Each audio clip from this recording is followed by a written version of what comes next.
Hi, and welcome to the Bold Leadership Story Show, where we talk about experiences shaping exceptional lives. And today I'm really excited to talk with Darcy M. Burke, MBA. And Darcy is the president and chief executive officer of Watermark Associates.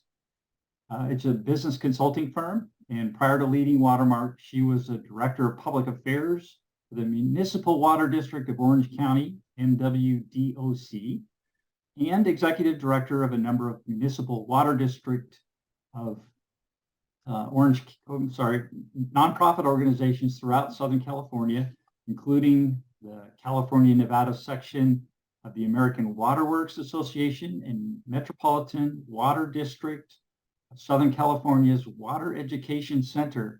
And I'm thinking now that the Water Queen is the best name for you, right? She spent her career in the nonprofit and public service sectors, focusing on strategic planning, partnership development, community engagement, operational efficiencies, communications, and legislative regulatory affairs. Ms. Burke received her bachelor's degree from Mount St. Mary's University in Los Angeles, and she studied international economics and marketing, as well as got her master's in business administration with an emphasis on organizational leadership. She completed her field study in China. Where in China? Beijing, Shanghai, Guangzhou, Macau, and Hong Kong. Nice. I've been to 3 of those places. Yeah, it's a different world, isn't it? It is. And while you were in China, you focused on energy and utility management. And then bring it up to date, Darcy was elected to the Elsinore Valley Municipal Water District in 2018 and again in 2022. Are you still involved with that? Oh, yes. Yeah? Yep. I just finished my last term. I was president. And so, yes, I still sit on there and I represent Division 1, which is Canyon Lake, parts of Lake Elsinore, and Meadowbrook in the county. Okay. So, wow, you're like deep into it. Water is so important here in California, isn't it? That's a key spot. Darcy served as board treasurer, vice president, and last year's board president. In addition, Darcy serves on several water industry boards, has been published numerous times in water-related publications, and has presented white papers on communications, water regulations, board relations, and policy. So, heavy hitter in the water area. Yes. So, and then your company's Watermark Yes. Associates. So tell me, how did the name Watermark Associates happen? So it's actually, there was 3 different emphasis on water. I made my mark in water as a professional. Okay. So that was the first one. A watermark in a boat, which is similar to business, tells you when you're about to sink. So if the water gets too high, it's a mark that indicates that there's trouble ahead, so you have to be aware. And finally, a watermark is also a subtle reinforcement of your brand image or logo. So that's why watermark. Okay, awesome. I'm glad I asked that question. There's a lot more to that than I thought. That's fun. So what I wanted to do quickly here was I'm going to share my screen. I have your website up, Watermark Associates website. And I love this intro. I love gears. I love mechanical things. And tell me, I'm sure, knowing you now a little bit, that there's a meaning behind this video that's playing with the gears. Absolutely. Pretty much everything we do visually, any sensory issues, there's a meaning behind it. And typically what happens is most organizations, when we come in and do an assessment, they have all the parts. They're just not moving together, right? We're not going to throw out all the hard work you've done. We're not going to throw out your logo or your branding. That might re-evolve and be refreshed in time, but we're going to take with what you've got and just kind of fine tune it so you have forward momentum sooner, right? You need to see a return on your investment when you engage with us. And that's really our philosophy. We're not going to throw out the baby with the bathwater. We're going to take what you've done and we're going to build upon it. Okay. And what type of companies do you like to work with, and where are they located? It's interesting you ask that, because we kind of look at marketing and even business solution. It's kind of like accounting. There's generally accepted accounting practices or GAAP, right? There's generally accepted marketing practices as well, right? Okay. So it doesn't really matter the industry. We are very fortunate. We have a wide variety of clients located all over. So we have a number of developers. We have a local community college. We have a number of ag-related businesses, including one of the world's largest almond processors. We have a county supervisor, which is in a northern county from here. Mhm. So a lot of political action campaigns. We do political campaigns as well. The principles are the same, right? And then you just apply them based on the industry analysis. So we're very fortunate. It's a wide variety, including a lot of nonprofits as well. So it just depends. Like There's no. Go ahead. There's no just one type of client. Everybody asks, well, who do you market for? And that's not the right question. It's more like, how do you market, right? Yeah, well, having dabbled in marketing a little bit, I've spent most of my career in sales, but I've always fascinated by the marketing side, and so it's interesting to me when you look at it in terms of its function in the world. Coming up with the right mix of things is an art. There's no right way to do it, and there's so many options available. Right. In so many places you can go to put stuff that you can get lost really quickly and get kind of sucked into what I've heard called like bright shiny object syndrome, right? Oh yes, exactly. Squirrel, right? Yes, For those of them, squirrel, so squirrel. It's important, right, to have that someone who knows what they're doing. And have the guidance and have that structure, the leadership, if you will, to be able to pull what the finer points together and be able to organize them in a way that's coordinated, like your gears are, to drive the business and actually add value to the market that you're serving. Well, I think everybody wants to add value, right? Because that's where you get your customer engagement. But the point of all the different channels you can hit, all the different messages. We really don't like to focus on the pretty until we have a good foundation. So when everybody's like, what's the tagline? Well, wait a minute. We have to back up and do our homework, right? Homework matters because marketing is both an art and a science. Right. It's based on consumer psychology, behavior, location, preferences, so that individuals like you, Jim, that did sales, I can give you a roadmap on how to get those leads, fine-tune those leads, and then close the deal. Right. Yeah, there's more of a process involved, but what I've really loved about what I'm doing is I've kind of focused on aligned sales and marketing, where you bring the marketing, because my background is in large corporate sales, so in the sales teams and the marketing teams were like oil and water. You try to put them together and they just don't like each other for whatever reason. But there's, I think, so much power in for a business to be able to put those two teams together and make that an aligned effort to serve the customer. And I see you guys working that direction. Does that resonate with you?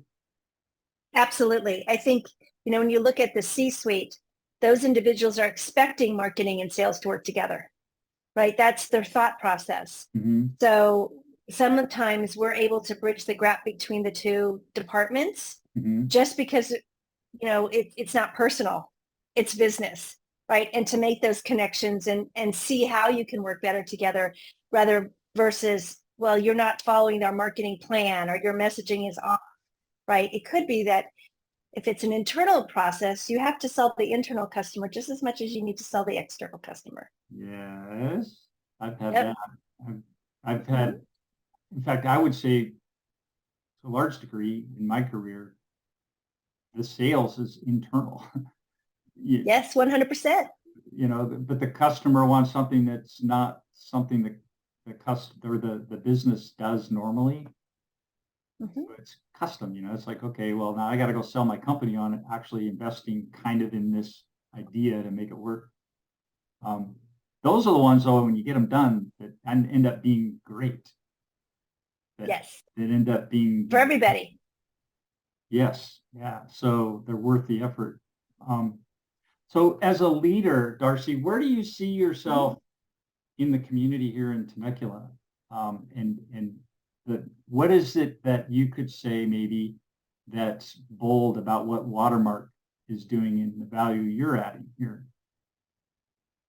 So one of the things that we do is we connect, right? So a lot of times, if somebody's on the elevator with me and says, "Hey, Darcy, what do you do?" I solve problems, because we may come in as a marketing firm and then I'm writing a new business plan, or I'm doing a strategic plan, or I'm doing board training because the board has no clue on how to be a board member and not get into the weeds, right? So really we solve problems. And I think what's big and bold about what we do is we don't start with the pretty. Right. And I have met so many marketing firms that want to talk right away about what the images look, or the visuals, or the tagline. And we are so much more effective because we do our homework.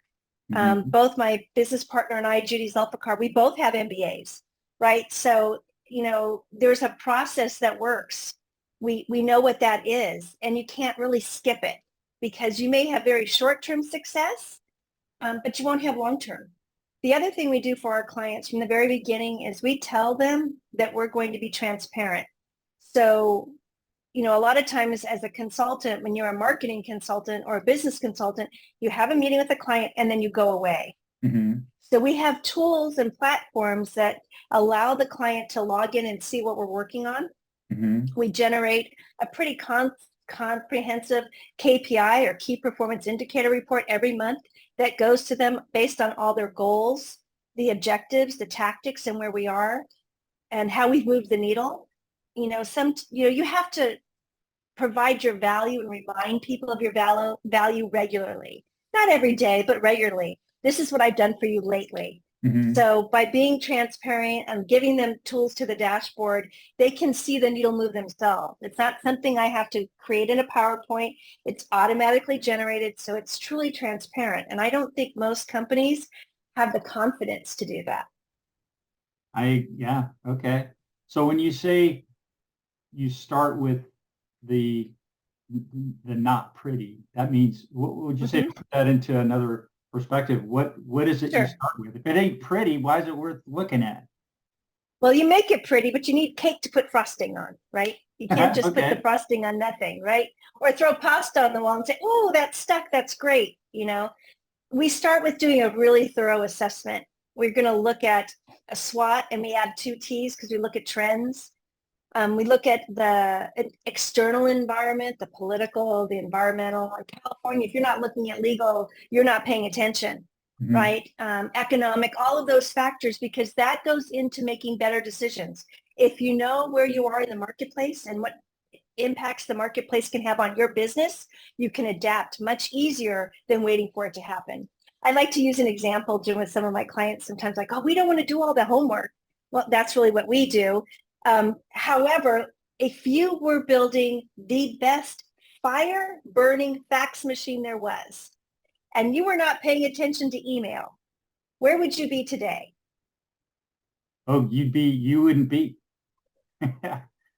Yeah, you can build people say, "I'll build it and they will come." No, you'll build it and you'll have the expense of the building that you just built, right? If you don't have value to the marketplace, and it's important, you have to see where you are relative to your competition. You need to identify who your competition is, and you need to make sure that you're being authentic to your brand, that you understand the experience your customers are having, both your internal customers and your external customers. And then we can start talking about, what do we want to get out into the marketplace? What's appropriate based on your portfolio that you're offering that would provide you the most return on your investment? Okay, so bringing that up, obviously working with you is there's a cost associated with that. If I were a business owner looking to engage with you, what might I expect as a rule of thumb, maybe for an outcome, in terms of, if I put $1 in investing in your services, what kind of return should I expect on that? And how long? I guess that depends, right? Because depending on where you are and where I need to take you, could be a very long process. So very long, what does that mean? 18 months. versus somebody that just has all the parts, they just don't know how to work together. That could be a 6-month process, right? Or a 3-month process. So I can't tell you $1 equals X in return on investment, because part of it depends on how much investment you've done already. Right. How far are you ready to go? And how right. You know, I had a new client recently that they started from, they had nothing. They didn't have their LLC done. They were a very motivated group of agriculturists that wanted to make some change in their community. Mm-hmm. And within 3 months, I've had them on major networks. I have the governor coming to visit with them. So, you know, what's their return on investment? Priceless, because they couldn't even get anybody to call them back. But now they have their ducks in a row. Now they have a story to tell. Now it's relevant. It's relatable. It's not just this group of guys talking to each other at the coffee shop complaining. We have momentum, right? So, and part of it, you know, is very fortunate when you're a company like that hasn't really started yet, because there's no bad habits. There's none. Oh, we tried that before and it didn't work. Right. You know, because part of my MBA was really great in providing me tools on how to manage change within an organization, because it must be managed, and identifying even the vernacular that's spoken to see where people are in that process. So, you know, you manage resources, you lead people. Mm-hmm. And sometimes leading them through change takes the most amount of time before you even begin to talk about your ROI. Ultimately, the ROI is the ultimate goal, unless the business has a different goal. If we need to work on our, you know, employee retention, which ultimately results in an improved ROI. Well, we're going to do a much more deep organizational assessment and figure out why are people leaving. You know, I think, Jimmy, you've been around long enough. Most people leave their boss, not their job. Yeah. Oh, that's so true. Yep. And addressing that in a way that is, you know, like exactly like what you do is there's everything I'm picking up from you is during our conversation here is about process. You're, mm-hmm. I see a sense that you're very process oriented and that you follow a path for assessment and then application and execution, but you're also looking at the art of it. Mm-hmm. And fine-tuning that depending on what the needs are for the particular client and the market they're serving in the application, right? So yep. I wanted to ask you mm-hmm. about stories when you're working through this and giving, mm-hmm. you know, you have this fairly rigid process, right? How do you fit the stories in, or how important are the stories and how do you fit them in? Stories are critical, because really the story is what is the brand experience. It's the authenticity of the company. So usually what I find is most executives like to talk about their stories. Mm. They like to talk about successes. They might want to talk about how they started. They might want to tell their story of how they named their company, right? Mm-hmm. So usually in intake, although it's very process oriented, I want to make sure people understand it's a human process.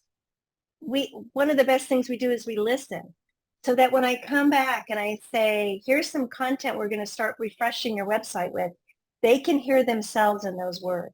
Okay. You know, and I'm very fortunate. It's a gift I have. When I did some work in the public sector, I would write speeches for very high level elected officials. And no two speech sounded the same depending on the elected official, because I could hear how they spoke. I could hear the words they use and where their passion is, right? So people want to hear your story. That's how you relate to people. Mm-hmm. And we really work, Judy, and I really work hard to turn it from outreach or communications to engagement. Nobody wants to be talked to. Right. They want a dialogue. They want a conversation. Yeah. So even while we're going to assess their marketing, what their sales are, what their website is, all of those assessments happen, I would say, in the background, because it's really about people, right? Engaging even with our clients and making sure they're comfortable with what we're going to do and the questions we're going to ask. Having them actually write down their goals. You know, I'm sure you're not surprised that many companies don't have goals. Yeah, right? Well, they just, I'm always surprised, but it doesn't shock me. Yeah. It's Right. like, why You not? know, and we're really emphatic about SMART goals: specific, measurable, achievable, relevant, and timely. So Mhm. that you can't just say, yeah, I'm going to grow the business by 15%. Okay. Is that net? Is that gross? When are you going to do it? Mhm. How are you going to do it? And then ultimately finding who's responsible for doing it. So just giving them some clarity. Typically what we run into is when they've worked with other firms in the past, other agencies, they were so busy selling the creative that they didn't listen to really what was going on. And I think what sets us apart is really our business acumen and background, that we understand how a business operates. An organization has a life and a breath and a heartbeat to it, Mhm. apart Mhm. from the brick and mortar, apart from the processes, the inventory, and being able to make sure that you capture that in such a way that people are relatable to everything they do. Very good. Yeah, that's not easy to do. It takes, Mm-mm. you've got to be really sensitive to it. That one of the things that I kind of prided myself on when I was working in corporate sales, I worked with companies like Apple Computer and Microsoft and Hewlett Packard and Google and Facebook and different companies, tech stuff. And gosh, they're all different. Their cultures are different. The way they do business is different. Even though I was working with the same types of groups within each company, they're all very different. And it, from a marketing perspective, made it a bit of a challenge because they were all in I'd consider a vertical in terms of their Yep. market, and what they do. But to actually get their attention and engage and bring them into a sales process sometimes was challenging. And that's where the marketing expertise came in, and that art of creating Mm-hmm. the awareness and bringing that, the desire to want to know more, the curiosity into picture so that we could get those conversations started, right? So Yes. that you guys, seems like you guys are really good at that. I like to think we are very good at that. We have a lot of different clients, some within the same industry. We do make it a practice. We do not take on competitors. So I might have one developer that does hospitality, or one that does residential, or one that does commercial. None of those three I just mentioned are anything alike at all. They have the same type of personality when it comes to their risk takers. Mm-hmm. Developers are definitely risk takers. I guess so are our farmers that we work with. They're risk takers every day too. So that might be a common denominator for them, but each one is different. We really try to walk in as, how are we experiencing this company, the people, the website?